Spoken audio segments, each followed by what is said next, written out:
I'm Hemant Mehta. And I'm Jessica Bluemke. And you're listening to the podcast for FriendlyAtheist.com.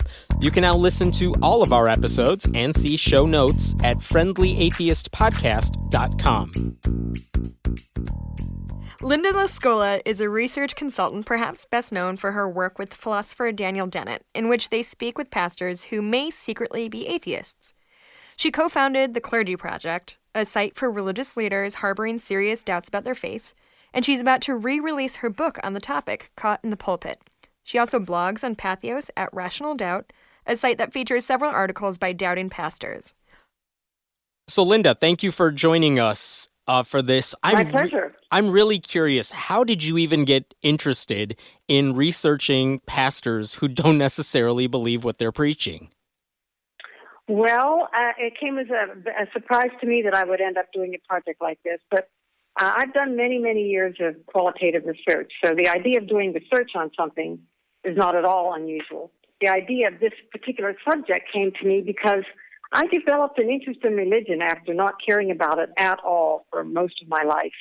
I was raised as a Catholic kid, but it didn't really take that strongly, and it wasn't really being devoutly religious was not encouraged at home in any way. But what happened was I went to Italy in 2005, and I looked at what I was seeing there in a different way. I had been to Italy before, and I had been to Europe before, and so I'd seen all the museums and the cathedrals and the works of art and so forth, but it just struck me in a different way that time.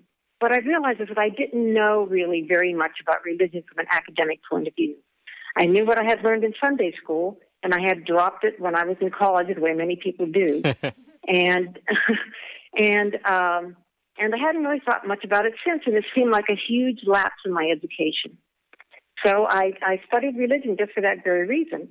And what I found was amazing to me was that the kind of things that people learn in seminary were the kinds of things that would have turned me off from religion long ago if I had known about them.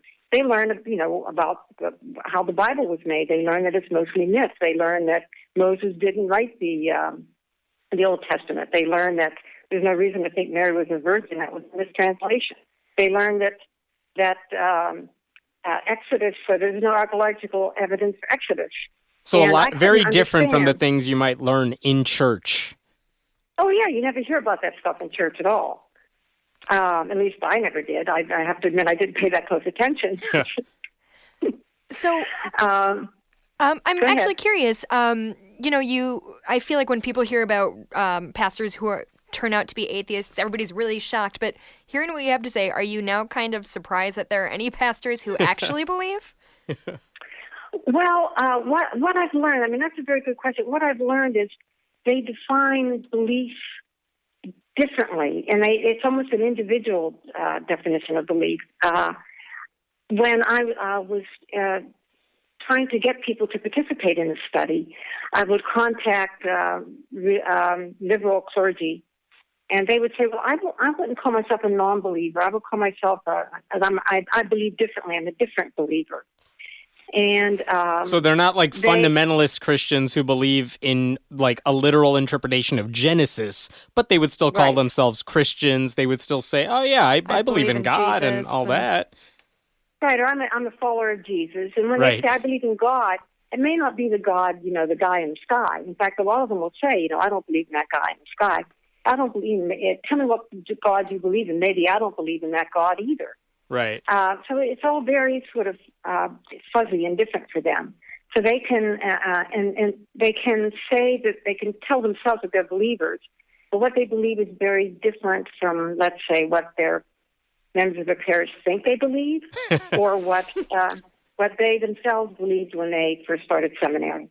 Yeah, I remember hearing Dan Barker from the Freedom from Religion Foundation.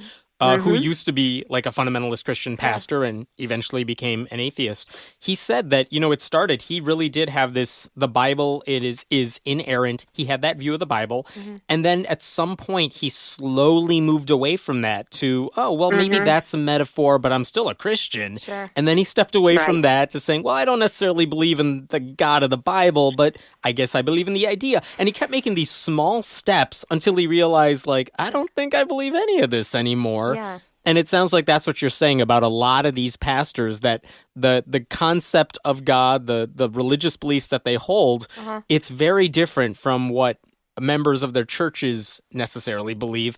And the question is, do they let on that they're very different beliefs than what their members might have? Do they ever tell their congregations this?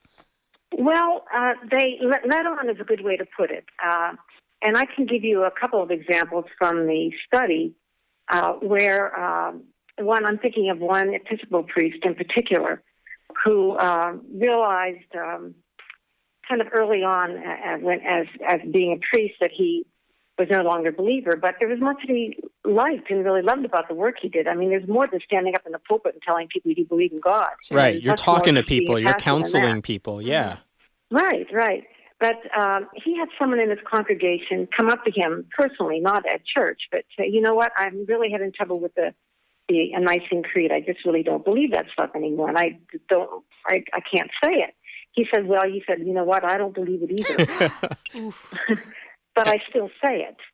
And I said, you said that to her? And I said, you weren't worried that she would, pass it on to other people? Yeah. He said, no, he wasn't concerned. He didn't care. And she, it brought him closer to her. He felt that he was able to help her and keep her in some kind of, some level of faith. And so he did a good thing for her. And I agree with him. He comforted her. And that's so much the role of a pastor, to comfort. Do you find, obviously you're not going to have these specific numbers offhand, but do you see more pastors come out of like one sect versus another? Do you Is see there like one a lot type of of Christianity where they're all stepping away from? Is it like a Baptist fundamentalist sort of Christianity? Or is it more across the board? What I can tell you pretty clearly, just from my own experience, I don't have statistics about this, but the fundamentalists are the first to go. I mean, they've got nowhere to go once they don't accept, creation. Yeah. They, as I've often told people, if he had wanted to, we could have conducted the whole study in the South with fundamentalists, because we got a lot of response from the fundamentalists, and when I talked to a few, I could see that. They, once they lost those fundamental beliefs, as Dan Barker described it, you move slowly and slowly away, but their congregations are expecting them to believe that stuff. Right. And once that first domino falls, everything just topples after that. Mm-hmm. Right.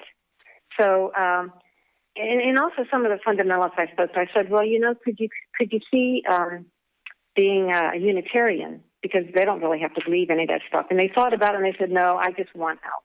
Really? Out of religion. Yeah. Huh. Yeah, they wanted out of religion. They didn't want to, in my experience, I'm not saying this happens the case with all of them, but they didn't want some other form of religion. They just wanted out of the whole thing. Where it's extremely different with the liberals. They can, this is my language, not theirs, but they can fudge it. They can stay in. They can enjoy the benefits of religion. They can keep their pension. They can do good works for people. They can. And this is another, I think, a very important thing. They can nudge people along, either consciously or unconsciously, toward more humanistic beliefs because they hold those beliefs themselves. Right. So they can tell their congregation, like, you can all do good in the world, and you're not a hypocrite when you say that, even if you don't, but you're not telling them, let's talk about how the world was created in 6 days. Or they'll just shy away from that. And if you don't believe in Jesus, then you're going to hell or all that stuff. No, they don't. I was a member of an Episcopal church for many years, and I have to say I never heard any of that stuff. Wow. In the Episcopal church. At what point do these pastors, especially the ones from these fundamentalist churches, at what point do they go from, all right, I'm having these doubts, to I don't want to be a part of this anymore? Is there a certain point?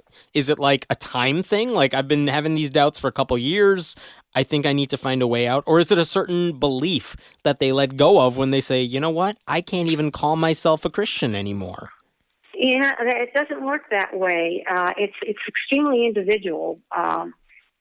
Sometimes it takes years and years and years. One guy, all he did to become a non-Christian was to read the Bible. He just a lot of these. That does the trick. We've heard that before. Yeah, right.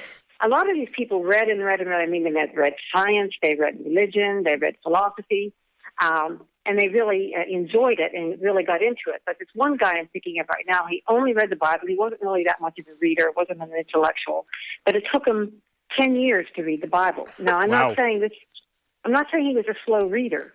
What I'm saying is that he would read and he would say, that doesn't sound right to me, and he'd put it aside because it was dangerous, to have these kind of feelings and ideas. And then he'd pick it up again, and that didn't make sense to him. And so over a 10-year period, he finally allows himself to believe that he didn't believe anymore. And he was one of the few people that I talked to in the study that said, I am an atheist. I don't want to be an atheist, but I am an atheist. Yeah. Wow. I wonder if it's more the inconsistencies within the Bible, like that there's two creation stories, even though most people only think of the one, or if it's the out and out, like, anti-woman, pro-slavery kind of things that get people more. Well, it's a combination of those things. As I say, it varies from person to person. And if you're a fundamentalist, you would just look at different things and say, that can't be. Or you look at other things and say, that doesn't make any sense in today's world. Mm-hmm. And one by one, those things just fall away, and you're stuck. And in the case of the guy I'm thinking of, he was very good at comforting people, at sort of, as he put it, just holding their hand and being with them when something bad was happening, when somebody died or somebody was terribly ill. And he said at those times he didn't comfort them in terms of the Bible, but just being a human being, comforting another person. And but he was still able to do that as a non-believer. But he was also very uncomfortable, doing what he needed to do in the church, and eventually got out.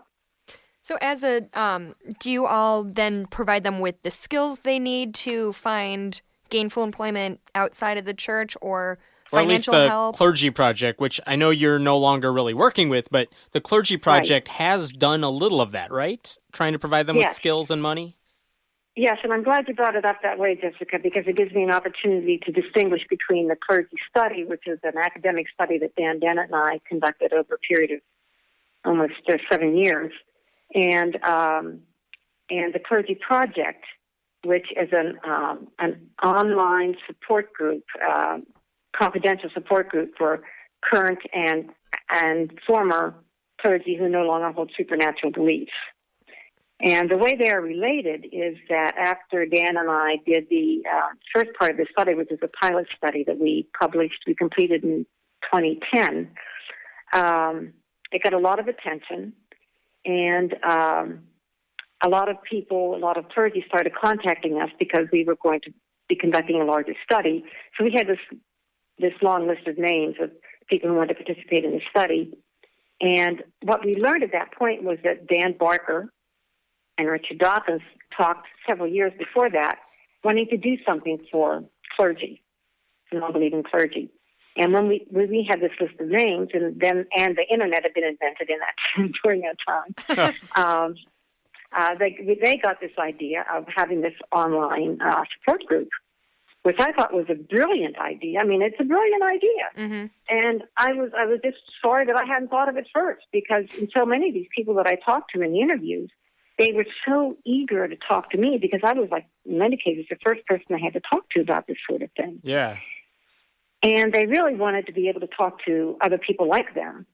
But, where were they and how could they do it? And how do you find other pastors who don't really believe in what they're preaching? That's not easy to do. Yeah. How much would someone have to pay for that list of names? Can you even imagine? I have a list of a lot of pastors who don't believe in God. Someone's got to pay good money for that list. Well, and this is something, like you said... Right, but they're the wrong people. Right. But, you said the internet was kind of invented somewhere between the conception of the idea and the execution of the idea. I mean, this couldn't exist without the internet, right? You couldn't have their anonymity protected. There's no way to have that, for that to be done. That's right. Right. That's right. It couldn't have been done otherwise. I mean, the internet, why we don't need to talk about how it's changed things, but it's changed things tremendously in this area. People just have a way to talk with people that they did not have before. Yeah. It's made a huge difference. Do any of these pastors... go ahead. Finish that line of thought. Yeah, I just wanted to get back to your original question in terms of support for finding new jobs. Mm-hmm. And the Clergy Project does have something like that. It started, I think, about a year after the Clergy Project itself got started, and it's through the Todd Steeples organization. Yeah, the Free Thought Fund that he has, the Free Thought Foundation. And he provided funds for an outplacement service to help non-believing clergy write their resume and know how to present themselves, how to present their skills, to find jobs outside the clergy.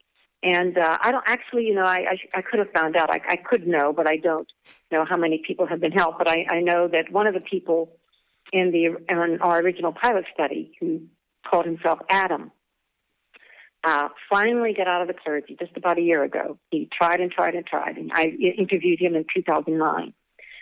And he's got a job outside, and it's a good job, and it's in his same community, so he didn't have to move, which he didn't want to do. He's using all of his skills, well, not all of his skills, but most of them.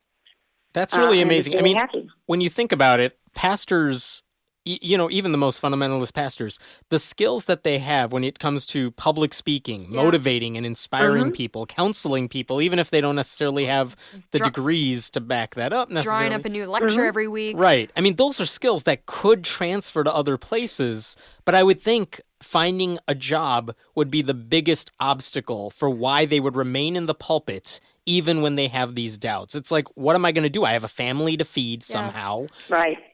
That's got to be the biggest obstacle for them to overcome. It kind of reminds me of when military members come back over here and they have all this real-world experience, but not necessarily the degree to back it up. Right.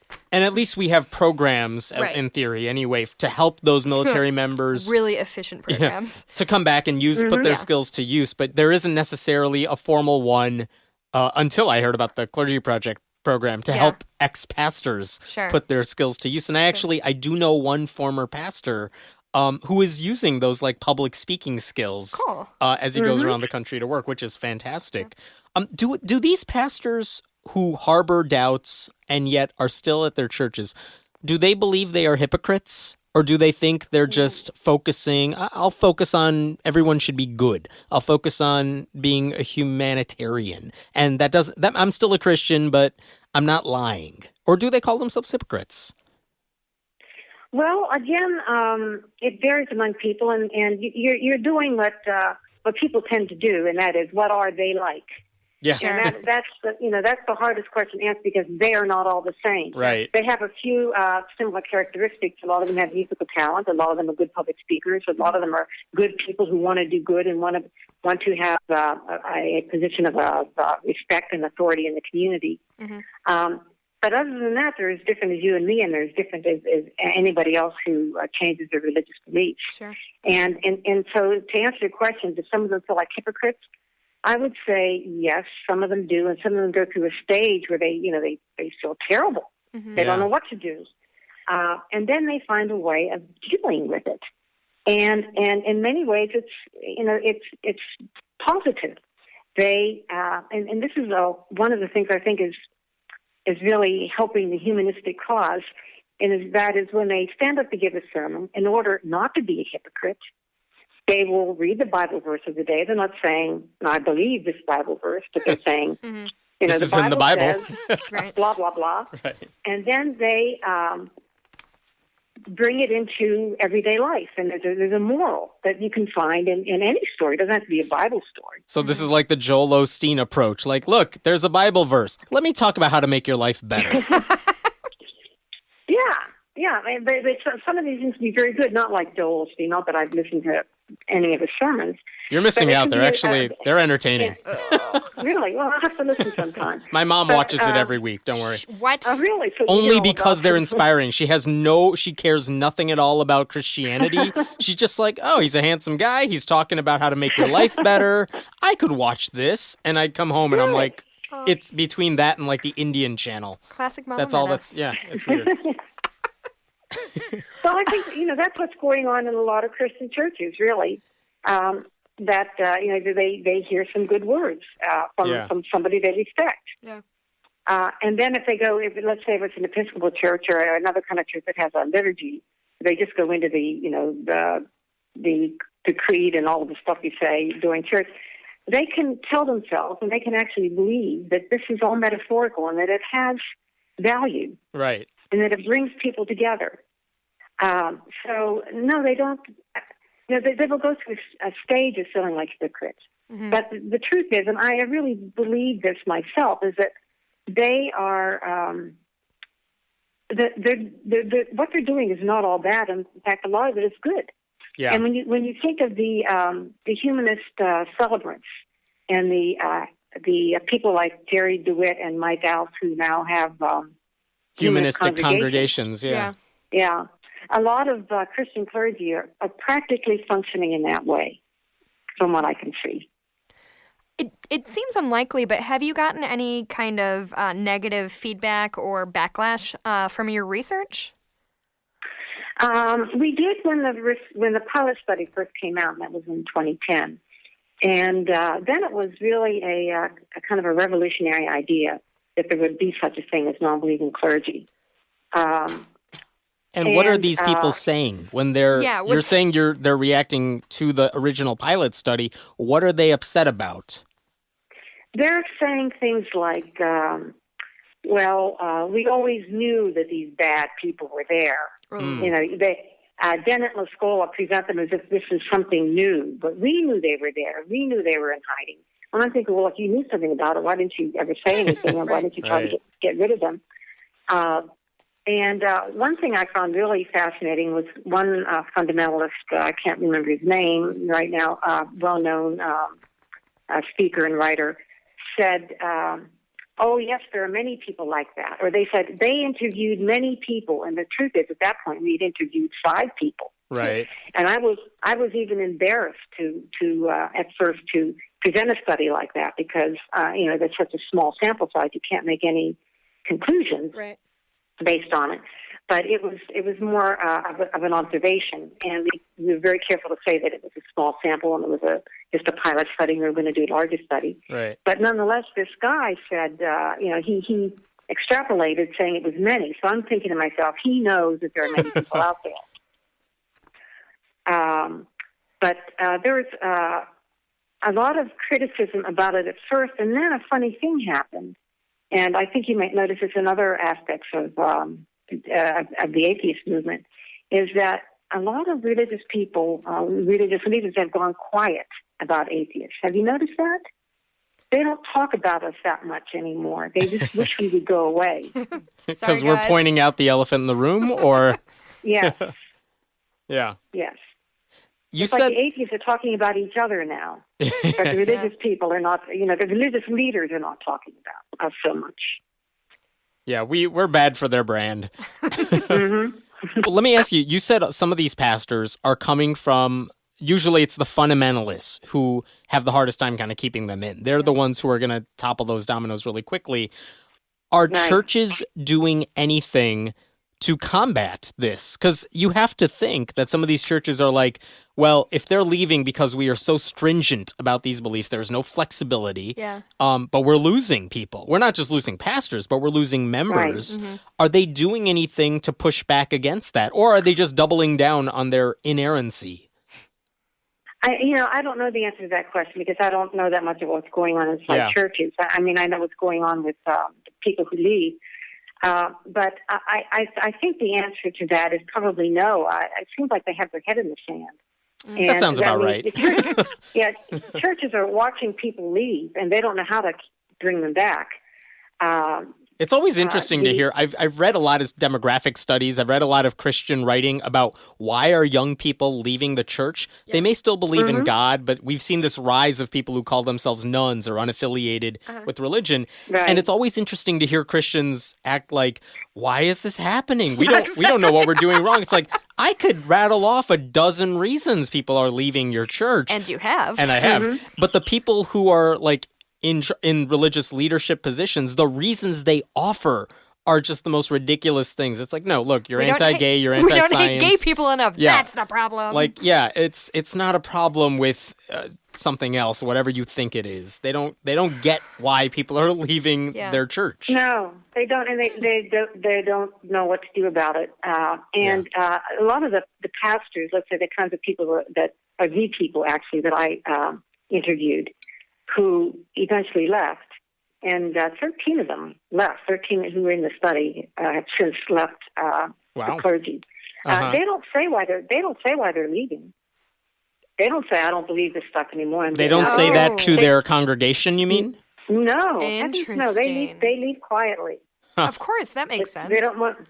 Yeah, it's like a politician saying, I have to spend more time with my family. Like, you're not giving us the real reason. I think I've always had in my head that, like, when people always want to, like, quit a job and they, like, go to their boss's office and flip their desk, like, of course they don't do that. Why would I think they would do that? Hey, congregation, everything I've ever said to you is a lie. Goodbye. Like, flipping the bird and, like, run out the door. They're not doing that.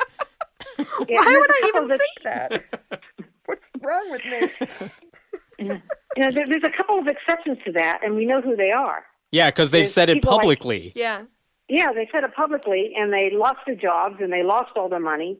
I mean, Gary DeWitt did that. Now, Mike also did it. He was in a better situation. Right. Teresa McBain, I think, was another one who made an announcement at an atheist conference that she was an atheist. Right. That will usually do the trick. They become infamous. Yeah.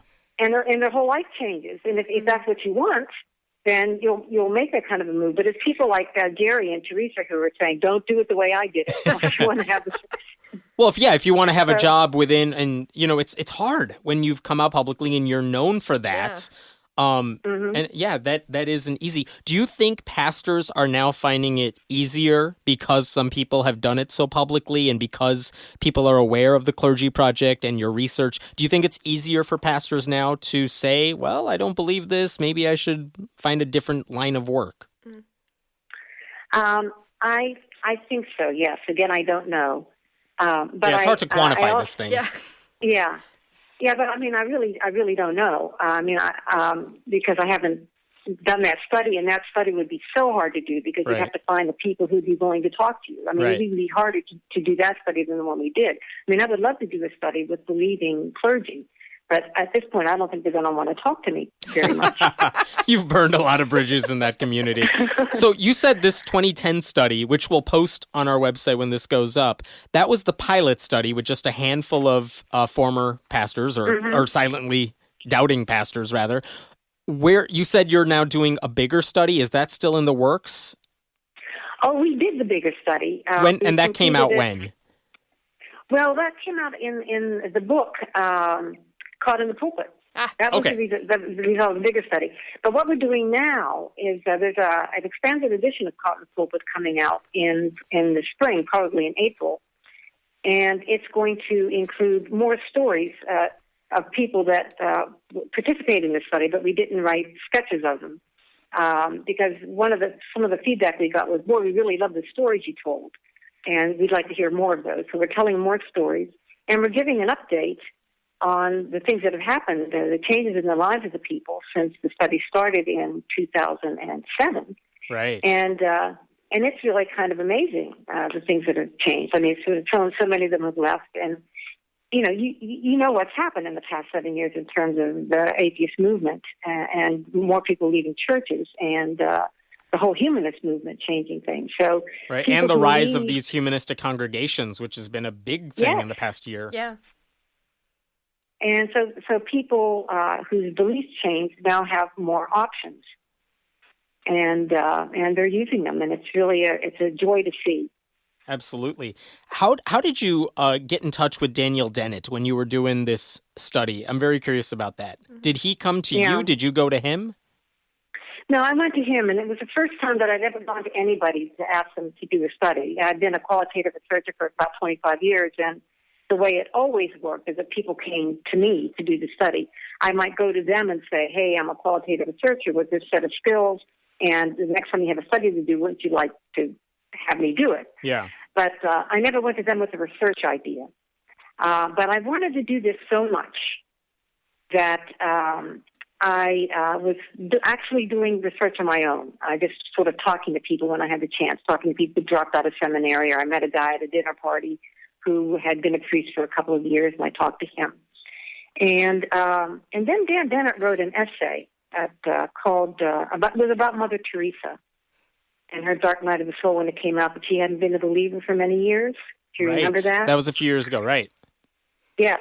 And he wrote that, and he said in that essay, I think there are many people like Mother Teresa, many clergy who don't believe and are just sort of stuck in the pulpit and leave quietly, or just sort of hang on. Mm-hmm. And so I wrote to him. I found his, address, his email address, and I said, I think there are a lot of people like that too, and I'm a qualitative researcher, and I think you ought to do a study on it. So that's kind of the... Yeah. We actually had him as a guest on the show when I was at TAM this past year. So there was an episode of this podcast where I interview him very nervously and all that stuff. And this does seem... He's a great guy. Couldn't be nicer. Yeah, and in this sort of thing, I would imagine, you said you wrote about it, but this is right up his alley. It's talking about what's going on in people's minds. Yeah. How are they thinking about this issue? Right. Where does he... Yeah, go ahead. No, I was just going to say one thing led to another, and I made a point of meeting him when he came to the conference in Washington, D.C., where all four horsemen were present in 2007, I guess it was. Oh, yeah. Yeah. So I met him there and talked about the idea with him, and he was wary about it because I was an unknown quantity. And I said, well, if you don't know who I am, find out who I am. Right. And let's do the study. And he became very interested after the conference. He talked to some other people there.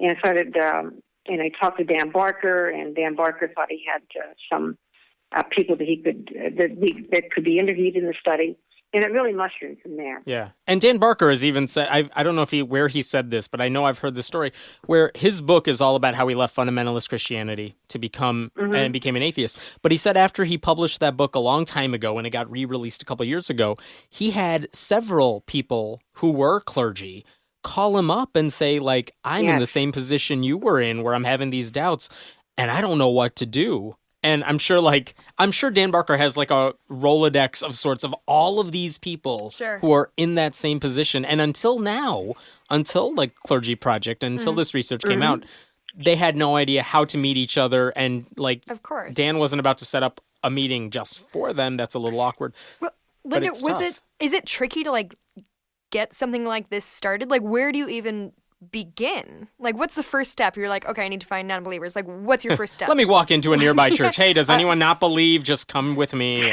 It's fine. We'll chat. It's cool, buddy. And those guys had to have a lot of guts to call Dan Barker. Yeah. Right.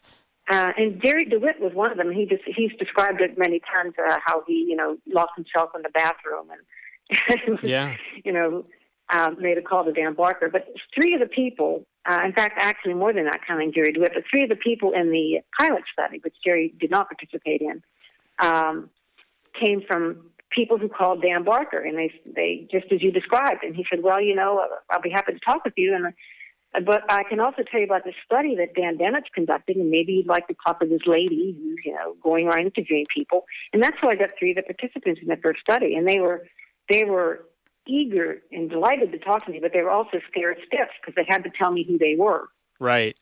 I wasn't going to interview. I wasn't going to, go down to some southern town and without knowing who they were and where they worshiped, where they preached. Do you have any advice for pastors who may be in that situation right now, who harbor these doubts? What would you say to them if someone said, "I'm having these doubts, but I'm still preaching every Sunday"? What do I do? Well, I would tell them, if they're having doubts, people having doubts are not qualified for the Clergy Project. To be in the Clergy Project, you have to have gone through that phase. The Clergy Project is for people who no longer believe. Yeah. It's appropriate for them. But if you're having doubts, being Linda LaScola, would say, come visit the Rational Doubt blog. Yeah. On Patheos, because that is really set up for people who are anybody who's having doubts, but specifically clergy. A lot of the blogs there, a lot of the blog posts are written by members of the Clergy Project. Mm-hmm. Mm-hmm. And they describe what they've been through, and they talk about various issues that they deal with in their lives, and they describe some of the transitions they went through, and also some of the people who post on the blog are clergy who are still in the clergy. They're still preaching. They post anonymously. Oh yes, they post anonymously. I know who they are. Yeah. That they post anonymously, and so they tell their experience. And if I were a doubting clergy, I would just be eating that stuff up. Right. It's exactly the kind of thing that you can't talk about with anybody, but now you can go to the internet and find it. Right. I mean, I remember when I started having doubts about my faith, I was like early in high school, but it was, I mean, I went online and I found, like, I tried to figure out, is there anyone talking, what happens if you don't believe in God? Yeah. And I found like a couple websites, there really weren't that many at the time, but a couple websites where some people were saying, you know, this doesn't make any sense in religion. This doesn't either. I have no idea who they were, but I'm just like, oh my God, that is what I'm thinking right now. Like, it really doesn't make any sense. And it blew my mind that I'm just like, that's what I've been trying to look for, and I'm not the only one. And I have to imagine, if I'm a pastor who has these doubts, going to the Rational Doubt blog or seeing these stories of pastors who left, that has to be inspiring, or at least you know you're not alone. Exactly. Okay, also I have another really good piece of good news for doubting pastors. And I'm thinking of people who, like the people in the study, who would go so far and then they just put it in a box for a while, maybe a few months, maybe a few years, and then bring it out again and be scared by it and learn some more information, think about it further, read another book, and eventually, at some point, and it took a long time, really. It wasn't an overnight revelation, the way religion sometimes comes to people. When they finally accepted that they no longer believed, they were extremely relieved, even though it might make their life very difficult. And at the end of the interviews, I did something that I thought was a smart thing to do at the end, because it would give people a chance to reflect on everything they'd said over a period of 2 or 3 interviews. And I asked them what they felt they had gained and what they felt they had lost as a result of their beliefs changing.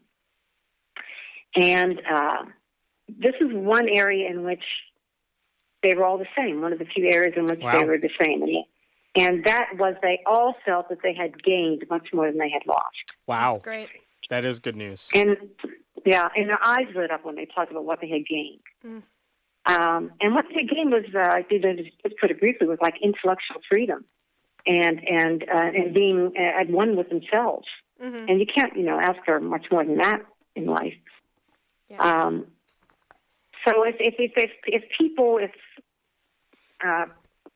clergy and anyone else who's having religious doubt, if they let themselves go, if they don't keep coming back and saying, no, I can't doubt, and let themselves go to whatever is the natural ending for them, if that natural conclusion is not believing, take it from me, you're going to feel better. That's fantastic. That's awesome. Well, that's a good note to end on. So thank you, Linda, for joining us, and we'll make sure everyone has the links to the pilot study from 2010, the Rational Doubt blog, and the book Caught in the Pulpit, which will be re-released with an expanded edition this spring. Thank you so much for being with us. Thank you very much. Thanks for listening to the podcast for FriendlyAtheist.com. This episode was taped at Cinnamon Sound Studios in Aurora, Illinois. The music was composed by Brad Chagdis. If you like what you're hearing, please consider making a contribution at patreon.com/Hemant, that's He-Man T. We appreciate your support. And if you have any questions, feel free to email us at friendlyatheistpodcast@gmail.com. I'm Hemant Mehta. And I'm Jessica Blumke. We hope you'll join us next time.